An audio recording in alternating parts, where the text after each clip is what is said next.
네, 감사합니다. 우리 조혜랑 기타리스트가 기타와 아름다운 목소리로 하나님을 예배하게 되어서 굉장히 감사하고요. 우리 송경호 목사도 늘 피아노만 쳤지 목소리는 별로 안 들어봤는데 또한 아름다운 목소리로 주님을 찬양하게 해서 굉장히 감사드리고 귀한 시간이었습니다. 자, 오늘 십계명 특강 7번째 6계명 살인하지 말라. 제목과 요절이 동일한데요. 13절 말씀 함께 읽어보겠습니다. 시작. 기도하겠습니다. 사랑과 은혜가 풍성하신 하나님 아버지 감사합니다. 우리에게 십계명 말씀 허락하여 주시고 주님의 기뻐하시는 뜻이 어디에 있는지 알려주시고 우리가 어떤 하나님의 백성이 되어야 할 것인지 가르쳐 주시는 것을 감사합니다. 저희가 이 계명에 담긴 더 깊은 뜻을 우리가 이해하고 깊이 받아들일 수 있도록 도와주시기를 간절하게 기도합니다. 이 시간 예배 통하여 하나님 홀로 영광받아 주시옵소서. 감사하며 예수님의 이름으로 기도합니다. 아멘. 지난 시간에는 이제 내 부모를 공경하라 말씀이었고 오늘은 이제 살인하지 말라 이웃에 대한 두 번째 계명입니다. 이 살인하지 말라는 계명은 누구나 확실히 지키고 있다 이렇게 생각하는 분들이 많을 것입니다. 그러나 성경적 관점에서 살인하지 말라 하는 계명을 지키는 것은 단순한 문제는 아닙니다. 예수님은 형제를 미워하거나 과격한 말을 하는 것도 살인이라고 말씀했습니다. 나타난 결과도 중요하지만 결과를 낳는 동기와 의도까지도 성경은 중요하게 취급합니다. 사실 우발적 범행이란 건 없어요. 마음에 쌓인 것이 겉으로 드러났을 뿐입니다. 우리가 성경적 관점에서 살인에 대해 잘 이해해야 하는 이유는 계명의 최종 지향하는 목표인 사랑을 보다 더 잘 실천하기 위해서입니다. 내가 지금 사랑을 제대로 실천하고 있는 것인지를 알려면 살인에 대해 제대로 알아야 됩니다. 사랑을 위해 살인을 잘 이해하는 시간이 되기를 바랍니다. 성경에 기록된 최초의 살인 사건 우리가 잘 알지만 가인이 아벨을 죽인 사건입니다. 아벨은 가인의 친동생이었죠. 둘 다 자신들의 수고에서 얻은 수확물로 제사를 드렸는데 하나님이 아벨과 그의 제물은 받으시고 가인과 그의 제물은 받지 않으셨습니다. 가인에겐 질투심이 올라왔고 하나님을 미워하는 마음이 생겼습니다. 하나님은 이러한 가인의 마음을 아시고 조심하도록 경고하셨습니다. 그러나 미움과 질투는 끓어오르는 분노가 되었고 아벨을 여러 번 쳐서 죽이게 하였습니다. 그리고 동생의 죽음을 모르쇠로 일관하며 발뺌하는 모습까지 보였죠. 살인은 가인에게 자신도 살해당할 것이라는 공포를 심어주었고 평생을 방랑하는 삶을 살게 만들었습니다. 가인의 후손인 라멕은 가인처럼 미움과 질투로 사람을 죽이지는 않았습니다. 그런데 그는 자기가 입은 작은 상처로 젊은 사람을 무참히 살해했습니다.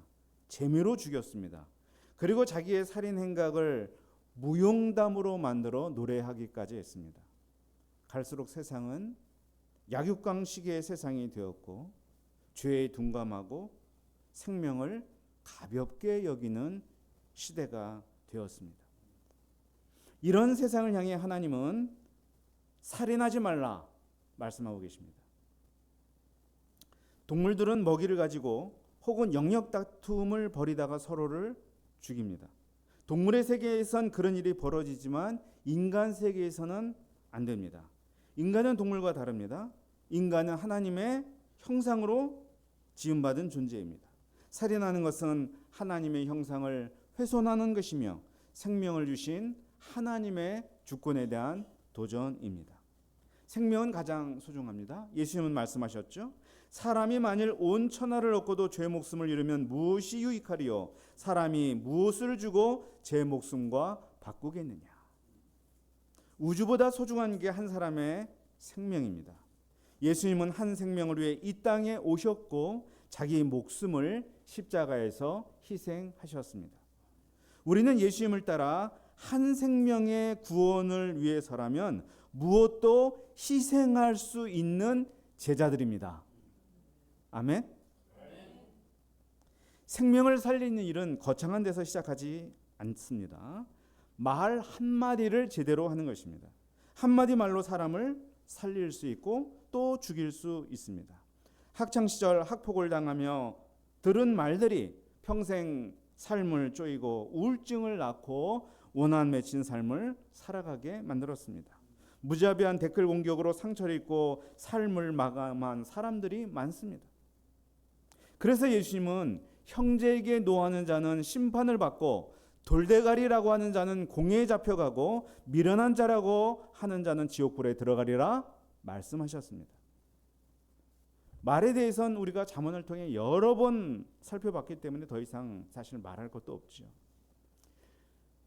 살인하지 않는다는 것은 한마디로 말을 잘하는 것입니다.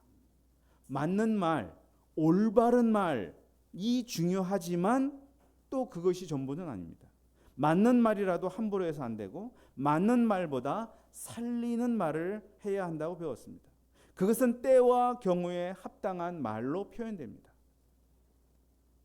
입조심하지 않는다면 살인하지 말라는 계명을 지키는 게 아니죠. 그런데 조금 더 깊이 생각해 봐야 됩니다. 말은 어디서 시작되는가? 마음에서 나오죠. 마음에 화가 쌓여 우라가 가득한데 좋은 말이 나올 수가 없습니다. 만일 마음에 미움이 가득하다면 찌르는 말이 나오겠죠. 그래서 영혼의 해를 입힐 것입니다. 성경은 미워한다면 이미 살인한 것이라고 말씀했죠. 형제를 미워하는 자는 살인하는 자니 살인하는 자는 그 속에 뭐가 없다? 영생이 없다고 말씀하셨습니다. 요한일서 3장에서. 미움은 상대방을 죽음으로 몰아가겠지만 먼저 나를 죽이고 나간다는 사실 또한 알아야 됩니다. 누군가를 미워할 때 먼저 피해를 보는 사람이 누구냐? 자기 자신입니다. 이는 시기나 질투도 마찬가지죠. 시기는 뼈를 마르게 하고 질투는 뼈를 썩게 한다고 말씀했습니다. 미움과 시기는 자살입니다. 내겐 타인만 아니라 나 자신을 죽일 권한도 없습니다. 그런데 사람들은 그들이 겪는 문제들이 풀리지 않으니 정말 나도 해치고 남도 해치고 이러면서 살아가는 거예요. 세상에선 그런 마음을 풀 데가 없습니다. 술과 게임과 각종 일탈로 풀고자 하다가 더 중독이 되어버리죠. 술이든 게임이든 약물이든 중독이 되면 더 센 것을 찾습니다. 그러다가 더 허탈해지고 더 무력해지고 더 큰 고통을 겪습니다. 세상의 풍요가 우리에게 많은 것을 가져다 주지만 가장 필요한 것은 주지 못합니다. 이런 세상에서 저는 이 기도할 수 있다는 것, 또 찬송할 수 있다는 것, 예배를 드릴 수 있다는 것, 믿음의 동역자들과 밥 먹고 교제할 수 있다는 것, 이게 얼마나 큰 은혜이고 특권인지를 깨닫게 됩니다. 만일 제게 예수님이 안 계시고 신앙이 없고 신앙 공동체가 없었다면 어떻게 살게 되었을까 하는 것을 생각하면 앞이 캄캄합니다. 성경은 예수님을 믿는 자들이 종말이 가까울수록 더욱 모이기를 힘쓰라고 말씀했습니다. 공동체가 주는 힘이 큽니다. 특히 말세가 될수록 신앙 공동체가 주는 힘이 매우 큽니다. 저는 교회를 이 시대 유일한 희망 공동체, 대한 공동체라고 말하고 싶습니다. 우리가 정말 힘들고 외로울 때 우리가 예수님께로 가고 또한 우리가 믿음의 동역자들에게로 가서 의지한다는 것, 그것이 얼마나 큰 힘이 되는가. 우리가 이런 신앙 안에서의 교제를 통해서 우리의 마음이 회복이 되고 풀리고, 그래서 우리가 살아나고 그런 우리의 입에서 사람을 살리는 말이 나올 수가 있는 것이죠.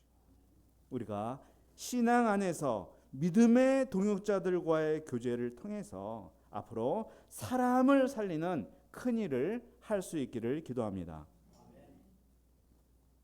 우리가 이렇게 내 마음을 잘 살려야 한다는 것, 또 이것은 내 몸의 건강을 잘 돌봐야 한다는 것으로도 생각할 수가 있습니다. 우리가 내 마음을 잘 챙기고 또 육신도 잘 챙겨야 됩니다. 내 몸이 어디가 허약한 줄을 알고 그 부분을 잘 관리해야 합니다. 하나님의 일을 한다고 내 몸의 건강을 소홀히 하는 것은 살인하지 말라는 계명을 어기는 것이다 라는 생각을 하게 됩니다. 바울은 그의 아들 디모데에게 자주 나는 병을 위하여 포도주를 조금씩 쓰라고 권면했습니다. 바울은 디모데가 몸이 허약한 것을 알았고, 그렇지만 교회의 감독자로서 너무나 과로하는 것도 잘 알았습니다.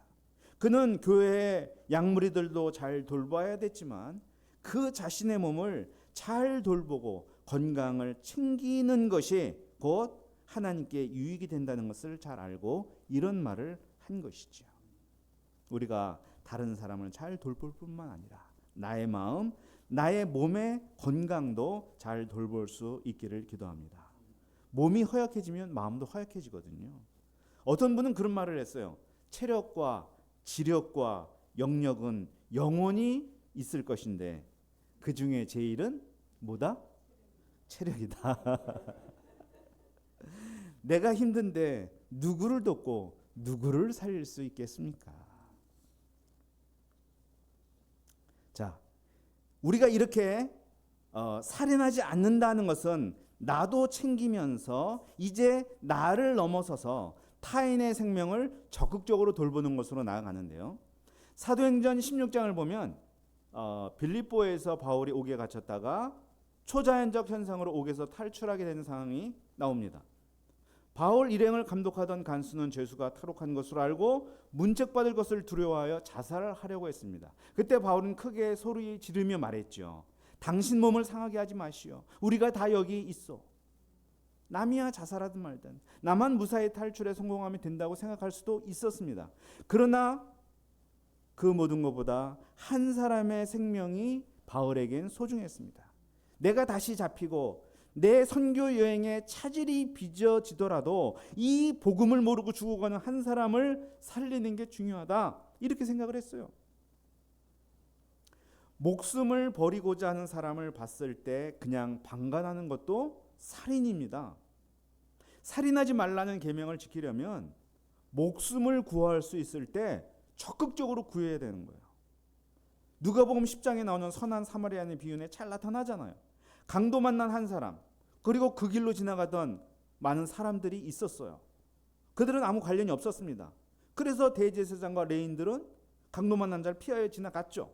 오직 한 사람, 사마리아 사람만이 그를 불쌍히 여겨 응급치료하고 주막에 데리고 가서 완쾌되기까지 모든 비용을 지원하는 수고를 감당했습니다. 돌봄이 필요한 사람을 제때 돌보지 않는 것은 또 다른 살인입니다. 굶주리고 힘들 때 말로만 배부르게 먹어, 푹 쉬어 하는 말은 아무 소용이 없습니다. 그래서 어떤 분은 이렇게까지 얘기를 해요. 이건 조금 이제 민감한 얘기이긴 한데, 기도해드리겠습니다. 기도해드리겠습니다. 라고 말만 하는 사람이 가장 밉다고 얘기했어요. 그 말로 모든 것을 커버하려고 하는 그의 속이 보이기 때문이라고 했어요. 생존을 위해 필요한 것을 내가 할 수 있는 범위에서 제공해 주어야 됩니다. 최소한의 생존을 위해 도움을 주는 것이 예수님께 한 것이고 영생을 위해 한 일이라고 예수님은 말씀하셨습니다. 지난주 수요일 폭우가 내리던 아침에 아비가일 목자는 차를 몰고 상담하러 가는 중에 버스 정류장에서 앞으로 넘어져 얼굴에 피를 흘리며 일어나지 못하고 있던 한 할머니를 발견했습니다. 그는 그냥 갈 수도 있었지만 내려서 할머니를 일으켜서 정류장 의자에 앉히느라 꼬리뼈를 다치고 온몸이 다 젖어야 했습니다. 지나가는 사람이 한 명도 없어서 제게 전화를 걸었습니다. 저는 119에 신고해서 현 위치와 상황을 빠르게 알려주었고 할머니가 무사히 병원으로 갈 수 있도록 도와주었습니다. 만일 비가 오고 귀찮고 누군가 돕겠지 생각하고 그 일을 하지 않았다면 그것은 살인입니다. 멀리 다른 나라에 가서 사람을 돕는 것도 필요하겠지만 지금 내 앞에 벌어진 현실 속에서 마땅히 도움이 필요한 사람을 돕는 것이 살인하지 말라는 계명을 지키는 일입니다. 사무엘상 19장을 보면 다윗을 변호하는 요나단이 나옵니다. 이스라엘의 초대 왕이었던 사울은 아들 요나단보다 어린 다윗을 시기했어요. 다윗이 나라를 구하는 영웅적 일을 했지만 사울은 그가 왕권을 위협하는 위험인물로 생각하고 늘 제거하고자 했습니다. 마치 백성들의 영웅이 되는 이순신을 못마땅하게 생각했던 선조와 비슷해요. 다윗이 사울 왕에 의해 죽을 위험에 처하니까 사울의 아들인 요나단이 아버지를 막습니다. 그는 차기 권좌에 오를 왕자였는데 왕권만 생각했다면 아버지가 하는 일을 모른 척할 수 있죠. 다윗을 아버지가 제거해주면 좋잖아요. 근데 그는 목숨을 걸고 아버지에게 항변을 합니다. 자기 생명을 아끼지 아니하고 이스라엘의 구원을 이룬 죄 없는 다윗을 죽여 어찌 무고한 피를 아버지는 흘리려 하십니까? 그는 그 일로 아버지의 미움을 사고 장래가 불투명해지는 손해를 당하게 되었지만 그것을 감수하면서 그는 의의를 지키고자 했습니다. 열왕기상 18장을 보면 오바댜라고 하는 북이스라엘의 고위직 공무원이 등장합니다. 그는 아합이라는 왕 밑에서 녹을 먹는 정부 관리였습니다. 그는 아합과 이세벨이 하나님의 종들을 죽일 때 왕명을 어기고 여호와의 선지자 100명을 숨겨두었던 인물입니다.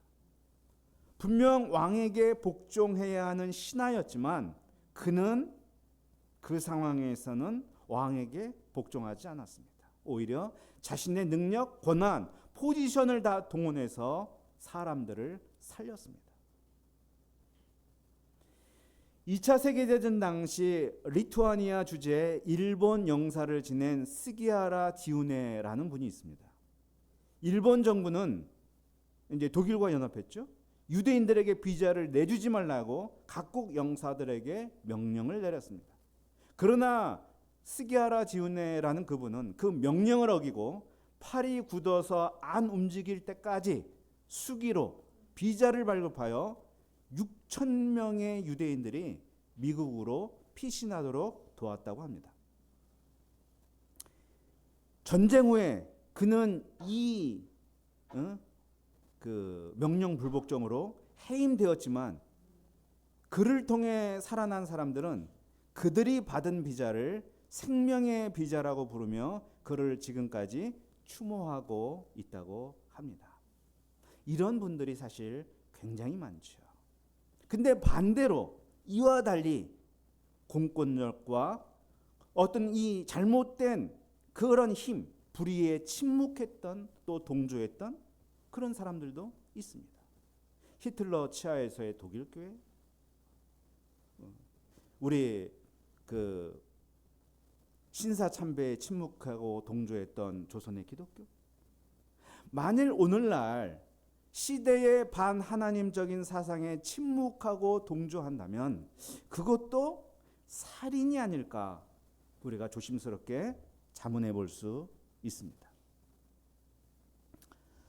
웨스트민스터 대요리 문답을 통해 본 이 제6계명 살인하지 말라 하는 이 해설은 우리에게 살인에 대해 많은 것을 깨닫게 해줍니다.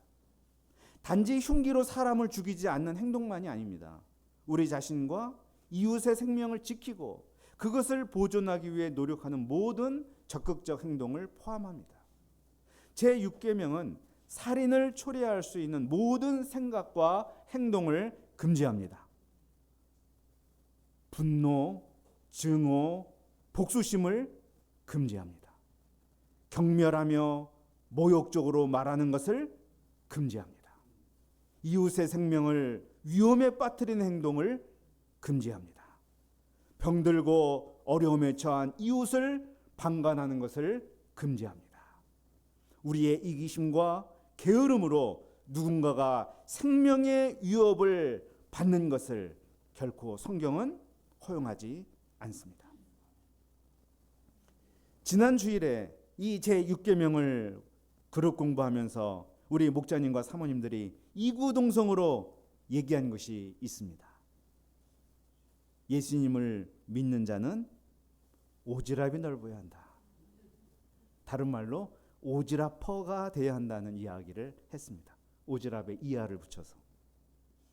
참견하거나 간섭하는 오지랖이 아니고 이웃의 생명을 위해 관심 갖는 오지랖입니다. 예수님을 보십시오. 예수님이 안식일에 한 손 마른 자를 굳이 고치신 것, 그것 때문에 예수님은 살해의 위협을 받기 시작했습니다. 굳이 안 밟아도 되는 사마리아 땅으로 가면서 한 사마리아 여인을 도우신 것, 괜히 오해를 사면서까지 세리와 창기와 함께 먹고 마신 것, 예루살렘으로 올라가는 바쁜 시간에 맹인을 고치고 문둥병자를 고치고 삭개오와 하루를 함께 하신 것, 이 모든 것들은 예수님의 오지랖이었습니다. 그것은 생명이 필요한 자를 결코 외면하지 않으시는 예수님의 생명 사랑이었습니다. 우리는 이 예수님의 사랑으로 구원을 받은 사람들입니다. 그 은혜를 받은 우리가 오늘날 구원이 필요한 사람들, 우리의 이웃과 캠퍼스 영혼들에게 복음을 전하지 않고 예수님의 사랑을 나타내지 않는다면 살인하지 말라는 계명을 어기는 일이 될 것입니다. 우리가 멀리까지 갈 수는 없지만 가까이서 만나게 해주시는, 우리에게 불러주시는 그러한 영혼들의 구원을 위한 오지랖퍼들이 되어서 살인하지 말라는 계명을 힘써 지킬 수 있기를 간절히 기도합니다. 기도하겠습니다. 하나님 아버지 감사합니다. 오늘 말씀을 통해서 이 살인하지 말라는 계명이 단지 육체적으로 다른 사람에게 참 상해를 입히는 것만이 아니라 그의 마음과 그의 정신과 그의 영혼에 어떠한 식으로든지 위해를 가하고 상처 주는 것이 살인하는 것이며, 또 이 모든 것이 나도 죽이는 것이고, 정말 이것이 하나님을 슬프시게 하는 일이며 생명 구원을 위해서 이 땅에 오셔서 십자가에 달리신 예수님의 정신에 반하는 것임을 알려주셔서 감사합니다. 우리가 적극적으로 주변에 도움이 필요하고 구원이 필요한 영혼들에 대해서 관심을 갖는 오지랖퍼들이 되어서 주님의 생명 사랑과 생명 구원에 동참할 수 있도록 도와주시기를 간절히 기도합니다. 감사하며 예수님의 이름으로 기도합니다. 아멘.